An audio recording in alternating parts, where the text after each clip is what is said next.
Hello students, welcome back to your own learning platform Vedika Commerce classes. Today we are going to understand the adjustments of final account. अब final account के अंदर हमने क्या किया था? हमने सबसे पहले ट्रेडिंग अकाउंट बनाया था, then profit and loss account बनाया था, देन वहां से जो हमें नेट प्रॉफिट मिला था उस नेट प्रॉफिट को बैलेंस शीट के अंदर एडजस्ट करके हमने बैलेंस शीट प्रिपेयर की थी, हमने लायबिलिटीज एंड एसेट्स कैलकुलेट किए थे और जब वो दोनों इक्वल आ गए थे इट मींस कि हमारी जितनी कैलकुलेशन अभी तक हुई है डिफरेंट अकाउंट्स के अंदर वो ठीक थी और अगर मैच नहीं हुए तो फिर प्रॉब्लम कि हमारी कहीं ना कहीं कोई मिस्टेक हो गई है, अब फिर से हमें बनाना पड़ेगा। ठीक है, लेकिन वहां पे जो भी डिटेल दी गई थी वो फुल एंड फाइनल थी, उसमें कोई एडजस्टमेंट नहीं थी।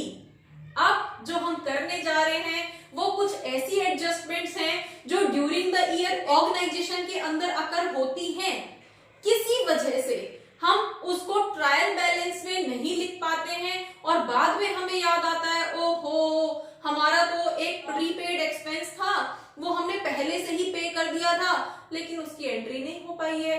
अब बाद में ट्रायल बैलेंस के बाहर आपको एडजस्टमेंट में लिख के दे दिया है कि आपने नेक्स्ट कुछ मंथ्स के लिए जो एक्सपेंस था वो आपने पहले से ही पे कर रखा है। ठीक है, कुछ मंथ्स की सैलरी आउटस्टैंडिंग है। इस तरह से कुछ एडजस्टमेंट्स आपको क्वेश्चन के बाद में, आपको ट्रायल बैलेंस के बाद में लिख के दी गई होती हैं। उन एडजस्टमेंट को हम कैसे सॉल्व करेंगे वो यहाँ पे करना है। बहुत सिंपल है, बहुत इजी है, अगर थोड़ा सा ध्यान से पढ़ोगे तो बहुत जल्दी समझ आएगा। ठीक है, तो एक और चीज हमें याद रखनी होती है कि ट्रायल बैलेंस के बाहर, ट्रायल बैलेंस मतलब जो बॉक्स के अंदर हमें डिटेल दी गई है उसके बाहर जो हमें लाइंस में एडजस्टमेंट दी गई होती है ना, स्टेटमेंट में, सेंटेंस में, उन एंट्रीज को हम एडजस्टमेंट कहते हैं और उससे मिलने वाली जो भी वैल्यू है उस वैल्यू की एंट्री हम हमेशा दो जगह करते हैं। ठीक है, अब दो जगह कहां पे होंगी, हमेशा दो अकाउंट उससे इफेक्ट करेंगे, वो हम यहां पे करने जा रहे हैं। पहले हम वन बाय वन उन एडजस्टमेंट की एंट्री समझते हैं कि कहां कहां करनी है, उसके बाद में हम एक फुल फ्लेज क्वेश्चन करेंगे उन एंट्रीज के साथ। तो without wasting time let's start the entries. First entry जो सबसे पहले मिलती है और जब आप विदाउट एडजस्टमेंट कर रहे थे 18th चैप्टर के अंदर, वहां पे भी क्लोजिंग स्टॉक आपको ज्यादातर जो फुल क्वेश्चन था उसमें ज्यादातर ट्रायल बैलेंस के बाहर लाइन में, सेंटेंस में मिला था। और कितनी जगह एंट्री की थी आपने? दो जगह। कहां कहां? एक तो ट्रेडिंग अकाउंट में, फैक्ट्री अकाउंट में बाय साइड में लिखा था। ठीक है, दूसरा आपने बैलेंस शीट के एसेट साइड में लिखा था, है ना। सेम वैसे ही हमें यहाँ पे सारी एडजस्टमेंट्स को करना है, बस दो जगह रिकॉर्डिंग करनी है उसकी। उसके लिए बस हमें प्रॉपर प्लेस पता होना चाहिए, कहां पे इसको प्लस करना है, कहां पे माइनस करना है, वो हम वन बाय वन सीख लेते हैं यहाँ पे। ठीक है, तो इसकी एंट्री हम कहां पे करेंगे? हम ट्रेडिंग अकाउंट के अंदर बाय साइड में नोट करेंगे। देन सेकेंड एंट्री आप इसकी कहां पे करोगे? बैलेंस शीट के अंदर एसेट साइड में आप इसको मेंशन करोगे। आपकी दो साइड में एंट्री यहां पे करनी होती है। ठीक है, और कुछ भी नहीं करना।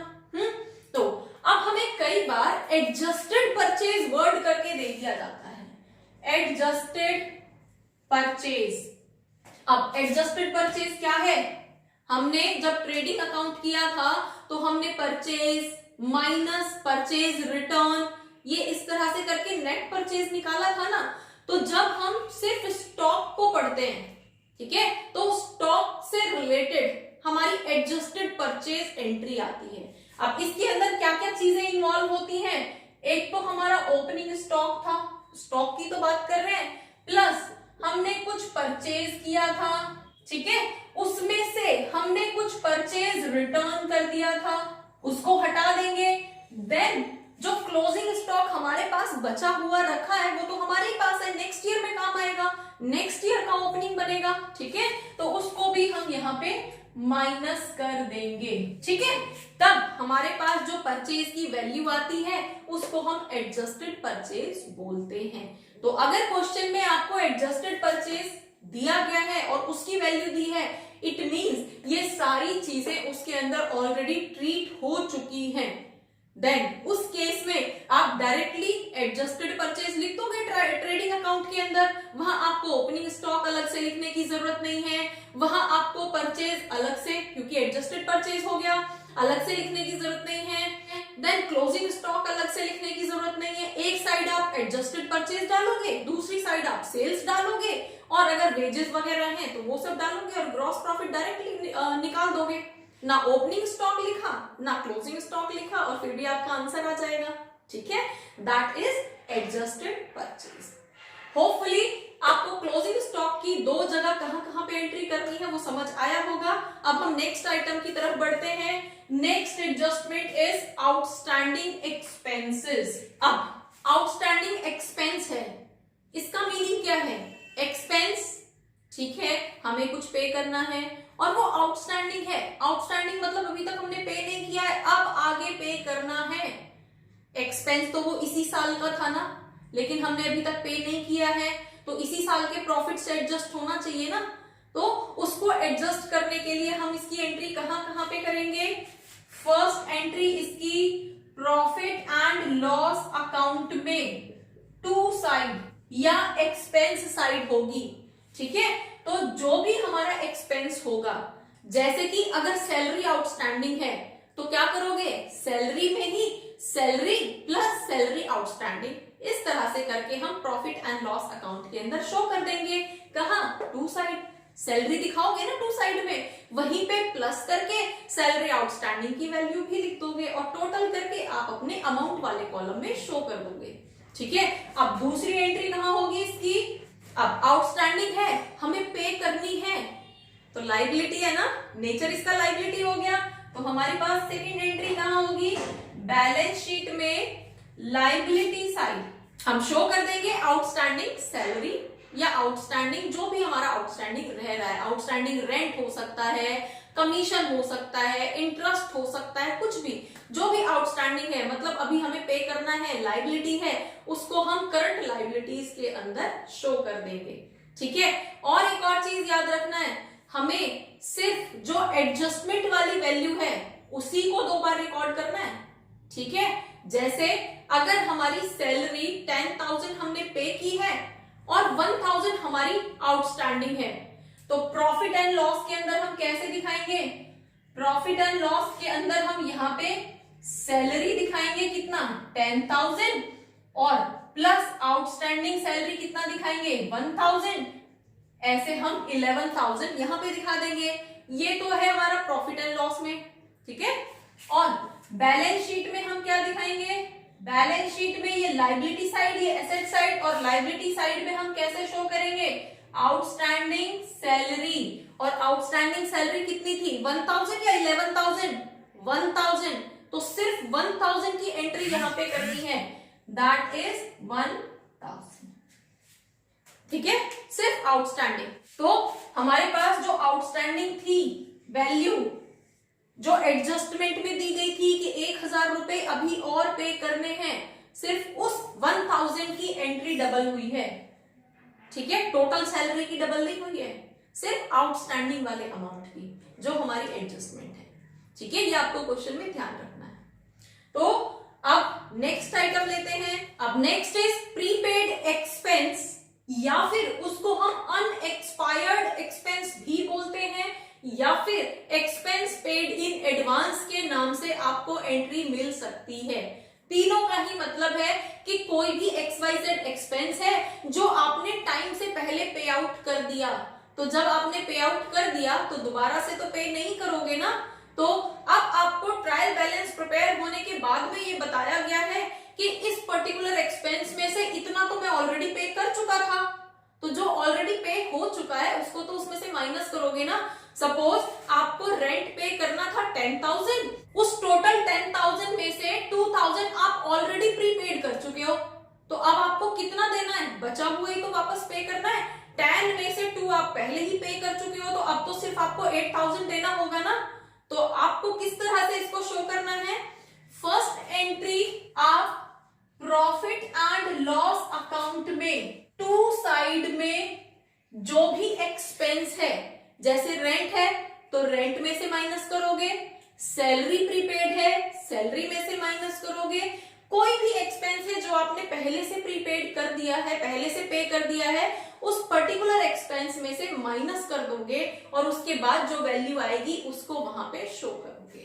तो हमारे पास टू साइड में जो भी एक्सपेंस है वहां से आप माइनस करोगे, ठीक है, फाइन। अब जैसे हमारे पास रेंट था तो हम किस तरह से शो करेंगे, हमारा प्रॉफिट एंड लॉस अकाउंट के अंदर यहाँ पे हमारा रेंट है, रेंट टोटल कितना जाना है 10,000 और उसमें से हमारा रेंट प्रीपेड, ठीक है। अब रेंट प्रीपेड हमारा कितना 2,000 हमने ऑलरेडी पे कर दिया, तो अब आपको कितना पे करना है, सिर्फ 8,000 रुपीज ही पे करना है। इस तरह से आप यहाँ पे शो करोगे, ठीक है। नेक्स्ट, बैलेंस शीट के अंदर प्रीपेड चीजें आपके लिए एसेट बोली जाती हैं।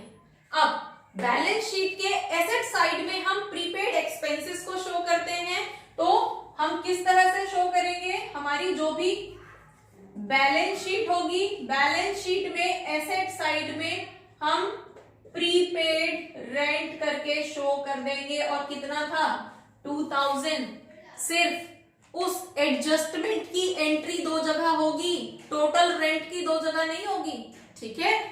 तो हमारे पास जो 2,000 प्रीपेड था उसको इधर दिखाया हमने और इधर दिखाया, दो जगह शो किया है। कई बार प्रीपेड के नाम से या अनएक्सपायर्ड के नाम से इंश्योरेंस की एंट्री आ जाती है, जैसे कि अनएक्सपायर्ड इंश्योरेंस के लिए आपने पे कर दिया फॉर 12 मंथ्स, आपने 7,200 पे कर दिए हैं और ये इंश्योरेंस पॉलिसी जो है उसका जो एनम कंप्लीट होता है दैट इज इन मई में कंप्लीट होगा और मई तक का पैसा आप पहले ही पे कर चुके हो। तो 7,200 आपने 1 ईयर के 12 मंथ्स के पे किए हैं, तो पर मंथ कितना हो गया 600 रुपीज। तो 600 रुपीज पर मंथ और आपकी जो ईयर थी वो मार्च में कंप्लीट हो गई थी, तो मार्च के बाद अप्रैल और मई 2 मंथ्स का आपने एडवांस में पे कर रखा है, प्रीपेड कर रखा है, तो वो 2 मंथ्स का अमाउंट कितना हो गया आपका 600 प्लस 600 1200 आपका प्रीपेड है, जो यहाँ पे पीएनएल अकाउंट में आप इंश्योरेंस के साथ करके दिखाओगे।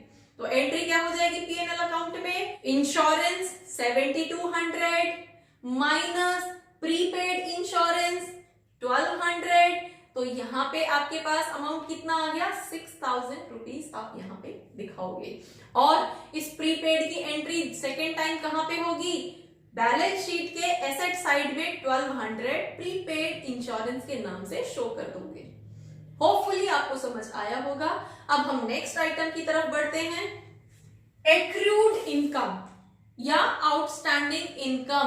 अब इनकम, अभी तक हमने एक्सपेंस किया था आउटस्टैंडिंग के साथ, अब हम इनकम कर रहे हैं। इट मींस हमारी इनकम है, हमें मिलनी चाहिए लेकिन अभी तक मिली नहीं है, इकट्ठी हो रही है, मिलेगी ये पता है मिलेगी लेकिन अभी तक मिली नहीं है। तो इनकम है ना, तो हम कैसे शो करेंगे इसको, एक तो पीएनएल के बाय साइड में जहां पे हम ग्रॉस प्रॉफिट लिखते हैं वहां पे शो करेंगे, दूसरा इनकम है तो एसेट में लिखेंगे, ठीक है। तो हमारे पास एंट्री क्या होगी इसकी फर्स्ट एंट्री होगी प्रॉफिट एंड लॉस अकाउंट में, बाय साइड में हम यहाँ पे ऐड कर देंगे, ठीक है। बाय साइड में हम उस इनकम के साथ प्लस कर देंगे, ठीक है। जैसे कि हमें कमीशन मिला है 10,000 और 2,000 हमारा आउटस्टैंडिंग है, तो कमीशन मिलेगा, है ना, तो ये तो इनकम है ना। अगर कमीशन देना होता तो एक्सपेंस होता और वो हमारे आउटस्टैंडिंग एक्सपेंस में चला जाता, जो पीएनएल के 2 साइड में लिखते। अभी हम क्या कर रहे हैं, कमीशन मिलेगा या मिल रहा है, रिसीव हो रहा है, तो इनकम है, और इनकम है तो प्रॉफिट एंड लॉस के बाय साइड में शो करेंगे, और उसमें से अगर कुछ आउटस्टैंडिंग है तो उसको प्लस करके लिख देंगे। जैसे 10,000 मिल गया है, 2,000 आउटस्टैंडिंग है, तो 12,000 हो गया ना टोटल, तो बाय साइड में हम उसको प्लस करके लिख देंगे, ठीक है। सेकेंड एंट्री कहां पे होगी इसकी, अब एसेट है ना, इनकम है तो एसेट है, और एसेट है तो हमारे बैलेंस शीट के करंट एसेट में हम नोटिस कर देंगे। तो हमारे पास बैलेंस शीट में करंट एसेट के अंदर इस आइटम को प्लस कर देंगे। ठीक है, next is income received in advance. Advance में इनकम मिल गई है, किसी चीज का एडवांस आ गया है, किसी ट्रांजेक्शन का एडवांस आ गया है, टोकन मनी आ गई है। अब ऑर्गेनाइजेशन की रिस्पॉन्सिबिलिटी है कि अब वो सर्विस दी जाए या वो गुड्स ट्रांसफर की जाए। तो उस केस में P&L अकाउंट में इनकम है लेकिन एडवांस में मिली हुई है, तो उस केस में हम इनकम तो बाय साइड में ही शो करते हैं ना, तो बाय साइड में हम एडवांस में मिले पैसे को माइनस कर देंगे। ठीक है, और दूसरी एंट्री उसकी, अब जब एडवांस में मिल चुकी है और अब उसके बदले में हमें गुड्स पहुंचानी है, ऑर्गेनाइजेशन के ऊपर एक लायबिलिटी आ गई ना, और लायबिलिटी आ गई तो हम करंट लायबिलिटी में बैलेंस शीट में शो कर देंगे। बस नेचर समझना है इसका। डेप्रिसिएशन क्या है? डेप्रिसिएशन तो आपको पता है, fall in the value of asset. तो अब अगर एसेट की वैल्यू कम हो रही है तो एसेट हमारे कहां पे लिखे जाते हैं? बैलेंस शीट में। तो उस पर्टिकुलर एसेट में से उस डेप्रिसिएशन की वैल्यू को माइनस कर देंगे। जैसे कि हमारी मशीनरी है, 10% के रेट से डेप्रिशिएट हो रही है, 4 लाख की मशीन थी, 10% कम हो गया, 40,000 कम हो गया, तो आगे at the time of closing of year हमारी मशीन की वैल्यू कितनी बची? 4 लाख में से 40,000 कम हो गए, 3,60,000। तो हमने डेप्रिसिएशन को कहां दिखाया? एसेट में, उस पर्टिकुलर एसेट में से माइनस करके। First entry. सेकेंड एंट्री कहां पे होगी? एक तरह से ऑर्गेनाइजेशन के अंदर प्रॉफिट के अगेंस्ट ही क्लेम हो रहा है ना डेप्रिसिएशन, तो लॉस है ना ऑर्गेनाइजेशन को, और कोई भी लॉस है या कोई भी एक्सपेंस है तो वो P&L अकाउंट के टू साइड में हम शो करते हैं। तो हमारे पास एंट्री कहां कहां पे होगी? First, profit and loss account में टू साइड में हम उस डेप्रिसिएशन को दिखा देंगे। सेकेंड, वही बैलेंस शीट के अंदर उस पर्टिकुलर एसेट में से हम माइनस करके दिखा देंगे। ठीक है, हो गई दो जगह पे एंट्री। अभी इस क्लास के अंदर हम यहीं तक